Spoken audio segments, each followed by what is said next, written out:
Welcome to Illuminati Silver. We tell you the truth about silver. Today is Friday the 27th of November 2020, and we're reporting that gold and silver have crashed below key resistance levels, which could bring a new paradigm to where their prices are heading. So let's take a look.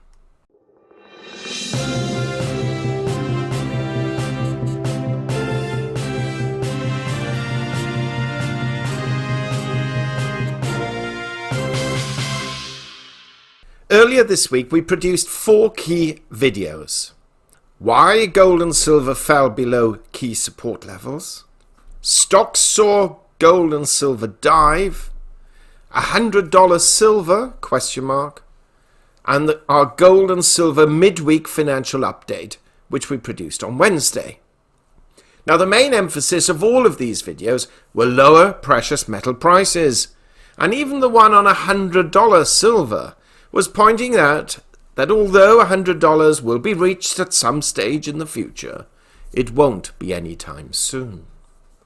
Now tomorrow we shall be publishing our weekly update and give a comprehensive coverage of what has happened this past week. Now yesterday we more or less ignored precious metal prices, as it being Thanksgiving holiday and trade likely to have been light, we refrained from commenting on what could be little volume creating large price movements. However, today there is no such excuse, and we've seen both gold and silver literally collapse below key resistance levels, having already fallen below previous resistance levels earlier in the week. And we alluded to this further collapse during the course of the week. Now, there's still time for prices to change as we're producing this video at 15:30 GMT. But that said, it looks very much as if the writing is on the wall for today. Now, in the midweek update on Wednesday, this is what we quoted. We now cannot rule out gold dipping below 1800 and perhaps looking at July lows around 1756, unless buyers suddenly jump in at these levels. Silver, like gold, is marginally weaker, with $22.90 down to $22.60, offering some reasonable support, and $24.38, which is where the 50-day EMA rests, which is most likely to be the first level of strong resistance. Unquote. Well, right now, gold stands at $1,783. That's down $25 over the past 24 hours, and silver stands at $22.73, down 58 cents over the same period, giving us a gold to silver ratio in the high 70s of 78:1. But earlier today, though, silver had dropped to $22.36 and gold to $17.74. And since then, there's been a small or slight recovery. What is fascinating is that the US dollar has fallen further today, and the index stands down 0.17 at 91.82. And equity markets are just holding marginally positive across the board. So what has happened today to cause such a move? Well, for a start, the virus vaccine hopes have been encouraged further, and President Trump has stated deliveries could be started by as early as next week. Here are his exact words, quote, "The whole world is suffering and we are rounding the curve, and the vaccines are being delivered next week or the week after," unquote. But what has also sparked off gold's fall and silver with it has been a dramatic rebound in economic growth in China, something we've been highlighting for quite a few weeks, and stated that this was a strong possibility. Whether one believes the figures or not, they still have a global impact. Today, the National Bureau of Statistics announced that profits at Chinese industrial firms surged 28.2% year-on-year in October to 642.91 billion yuan, the equivalent of 97.79 or nearly 98 billion US dollars, after rising 10.1% in September compared with the previous year. So that's a huge leap from 10.1 to 28.2. We're also seeing investors getting rid of their gold ETFs, which is not a good sign, as again, we've highlighted time and time again that it's been ETF demand that has kept the gold price so buoyant. And this, quite frankly, was also the script from the World Gold Council. Now, silver so far has found some support at $22.60, though it did fall below that level for a short time.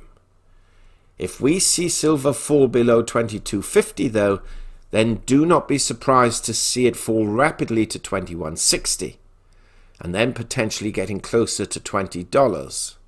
But if it can stay close to $23, then all it has to do is wait for a further weakening of the US dollar, which seems a likely track. If gold touches $17.50, then frankly we'll see a rapid move towards $1,700. But that's unlikely in our view to happen today. Now, long term, we still remain positive for both gold and silver, and at some stage, as the global economy picks up, like China appears to have done, then we could begin to see silver gain on industrial demand grounds. However, the price of gold and silver for the next week or two or three could indeed continue to feel under pressure, though. But we all know that generally it's a matter of trend that precious metal prices tend to pick back up again at the beginning of a new year. Though, of course, nothing in life is guaranteed. Now, before we go, we've also listed in the description box below episodes 1 and 2 of our Peak Silver series and all 5 episodes of our Peak Gold series. On Sunday, we'll have episode 3 of Peak Silver, and that will be the final episode, so please watch out for these. And also we've produced a new video today on the Richard and Greg channel entitled Internet and Social Media, a Benefit or Something Sinister. And we've placed a link to this in the description box below. Now, just a couple of words on the political front. Whilst President Trump is still fighting in the courts re the election result, he did admit during a press conference yesterday that if a Biden win is passed by the Electoral College, then he will go quietly, or at least he won't hold up in the White House as many reporters and commentators were suggesting that he might. To some, this could be seen as an acknowledgement that he knows he is going to fail, and the markets are already factoring this in. A leading stock trader told us today that the markets want a Biden win because they believe he will spend, and ensure a rapid deployment of vaccines, plus quite strict measures to contain the virus, whilst the fear amongst the investment community is that President Trump is quite happy for the virus to run rampant throughout the United States. Now, whether any of this is true or not is almost immaterial, because as always with financial markets, perception is reality, or at least in the short term. And this is quite an interesting development, because as we all know, President Trump stated that should Biden win, the stock market will collapse, the economy will collapse, and yes, he hasn't won as yet, and he's not in there as yet, and that is very true.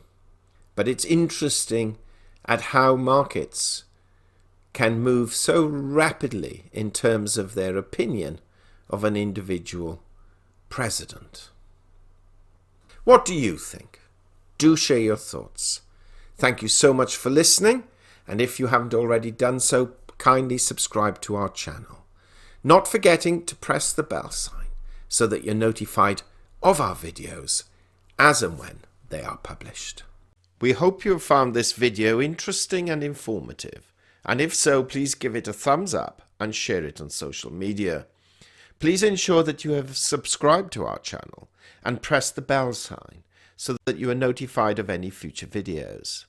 Also, kindly visit our website at illuminatisilver.com. And if you haven't already done so, please subscribe either as a free or paying member for regular email updates and offers. Disclaimer. Illuminati Silver owners come from a background of banking, international wealth management and economics. Having now retired from these worlds, we are not qualified to give investment advice.